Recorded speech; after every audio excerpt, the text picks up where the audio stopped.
Olá a todos, vamos continuar este curso sobre encontrar e saber estar com Jesus e dessa vez vamos falar sobre biografias de Jesus. Poderia parecer algo supérfluo, já falámos dos Evangelhos, as biografias acrescentam alguma coisa aos Evangelhos? Tem algum interesse? É possível escrever biografias de Jesus?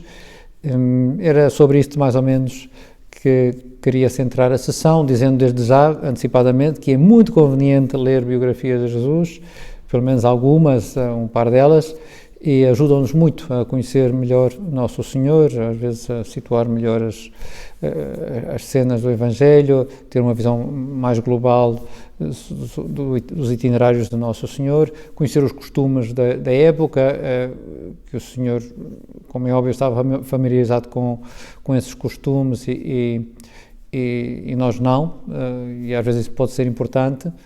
E também, nessas biografias, muitas vezes estão integradas as referências do Antigo Testamento a Nosso Senhor, que nos ajudam a conhecer Cristo, como também um dia falaremos numa das sessões mais para a frente.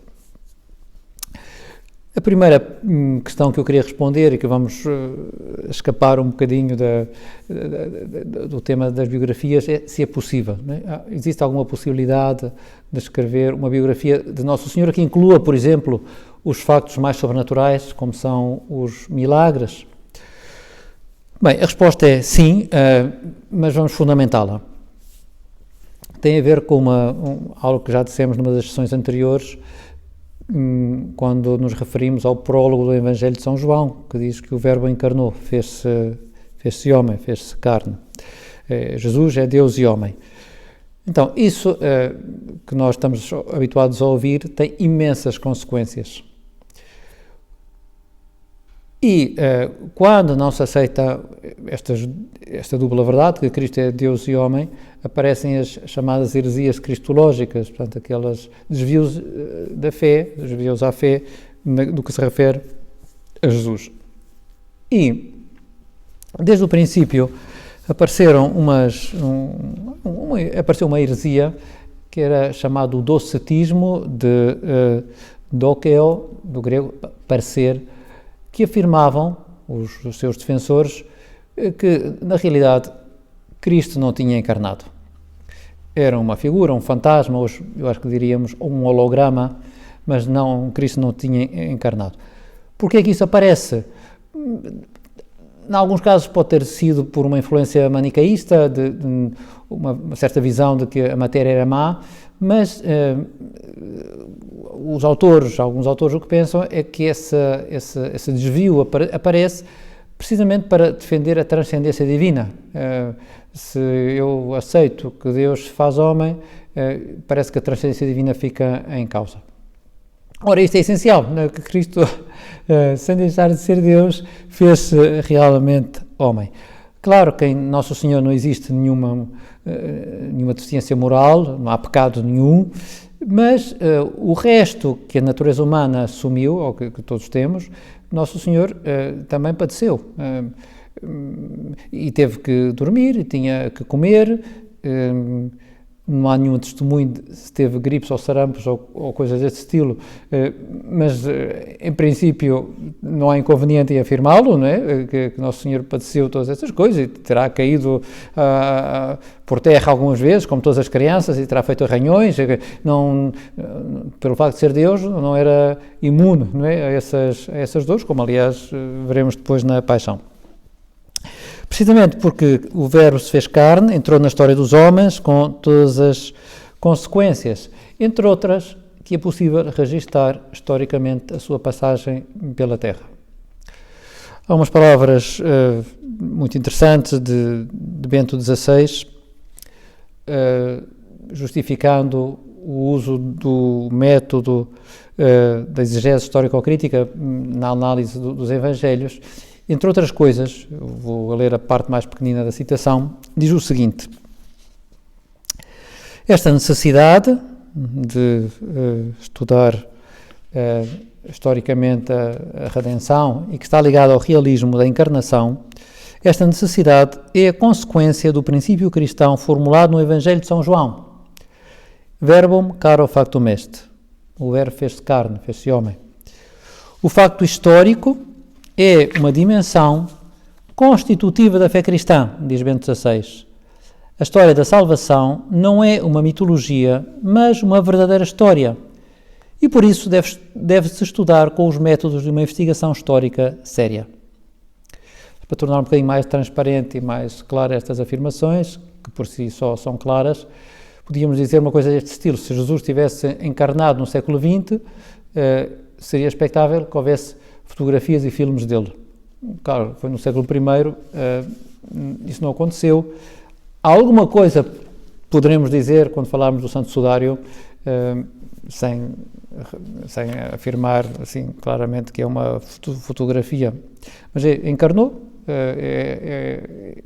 Esse realismo faz que seja plausível, né? Até considerar mesmo o Santo Sudário como uma fotografia, né? Podemos ter que explicar como é que aquilo aparece lá, mas tudo aponta para essa, enfim, para usar uma expressão, né? Uma fotografia do homem que ressuscitará, do próprio Deus. Às vezes, em alguns casos, a escola a mentalidade mais racionalista estima, mas é um preconceito, de que se quer escrever alguma biografia de Jesus, teriam que ficar de fora os factos sobrenaturais, por exemplo, os milagres. Porque são intervenções de Deus, ou seriam supostas intervenções de Deus na história, se calhar nem existiram, se calhar são fantasias, se calhar são coisas que as pessoas atribuíram a Cristo interpretando mal algum facto, e portanto era melhor, partem do preconceito de que isso não pode entrar na história. Ora, precisamente, o que Bento XVI faz, por exemplo, no seu livro Jesus de Nazaré, é explicar que aquilo que aparece nos Evangelhos tem a ver com o que realmente sucedeu. Eu tenho umas palavras de Bento XVI, da introdução de Jesus de Nazaré, em que diz o seguinte: eu quis fazer a tentativa de apresentar o Jesus histórico em sentido verdadeiro e próprio. Estou convencido, e espero que também o leitor possa dar-se conta do mesmo, de que esta figura é muito mais lógica e, do ponto de vista histórico, até mais compreensível do que as reconstruções com que deparamos nas últimas décadas. Penso que, precisamente, este Jesus, o dos Evangelhos, seja uma figura historicamente sensata e convincente. Digo isto porque eu penso que todos terão lido o livro de um autor americano, A Túnica, um grande livro, eu aconselho, que é a história do centurião que fica com a túnica de Jesus, e que é pagão ao princípio, e depois vai investigar quem é realmente aquele homem, a quem ele viu morrer e que caiu a sorte de ficar com a túnica. E vai tentar averiguar quais são o que é que se diz de Jesus, quais são os milagres que ele fez, e o primeiro é o da multiplicação dos pães e dos peixes. E houve o relato de testemunhas oculares, e ele chega à conclusão, passa-lhe pela cabeça e diz: bem, eu não acredito muito nisto. Estava na sua primeira fase de investigação, ele depois acaba por se converter. E eu não acredito muito nisto. Provavelmente o que aconteceu foi que cada um levava uma espécie de farnel e então distribuíram entre todos. Então, isso que é completamente contrário ao que aparece nos Evangelhos. Eu ouvi-o, infelizmente, há uns anos, já há várias décadas, numa homilia, como uma interpretação definitiva da multiplicação dos pães e dos peixes. Claro, se existe o preconceito de que o sobrenatural, digamos, não tem direitos de cidadania, parece quase ilógico introduzi-lo numa biografia, sob pena de considerar a biografia como um conto, um conto de fadas. Ora, isso obedece, repito, a um preconceito, e é bom aceitar que Deus interveio na história, Cristo é Deus e homem. Por ser Deus, pode continuar e pode fazer milagres, pode intervir de forma extraordinária, e é interessante que nas biografias apareçam. Isto para defender enfim, a possibilidade de que haja uma biografia. Aliás, uma das discussões que existem, digo apenas como um parênteses, é aquela de se os evangelhos são biografias. E é preciso dizer que sim, mesmo que sejam biografias escritas ao modo da época. Há um autor, um biblista americano, que eu já tenho referido, ou penso referir mais vezes, que é o Dr. Brand Peter, que ele mostra como, por exemplo, as biografias de Suetônio ou de Plutarco, no âmbito grego-romano, obedecem ao mesmo esquema dos evangelhos, o nascimento, uma série de acontecimentos da vida do protagonista e depois a morte. É óbvio que os evangelhos não são só uma biografia, também são uma catequese, e portanto, às vezes agrupam-se os factos e as intervenções de Jesus de uma forma não completamente cronológica.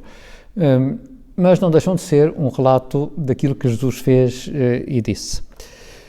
Sobre a utilidade de ler as biografias de Jesus, eu diria que é muito útil porque ajuda-nos, como dizia ao início, a ter um enquadramento, uma visão mais global de o que é que Jesus realmente disse, quando é que disse, tanto quanto é possível, não é? Em que contexto, quem é que o ouvia, não é? Também, insisto, com as limitações que é possível, e podemos acabar por entender melhor Jesus.